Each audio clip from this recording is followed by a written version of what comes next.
कलिंगा नावाच्या असणाऱ्या आणि त्या कलाकारणीला बोलवलेलं आहे. भरपूर अशा प्रकारे धन दिलं तिला पाठवलेलं आहे. येईकडे मंडपात शय्यासहित मच्छिंद्रनाथ निखट बैसोली गोरक्षात योगक्षेम पूर्वतचे.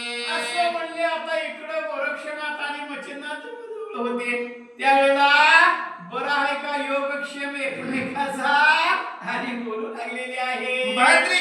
भद्रिकाश्रमीत पुरहा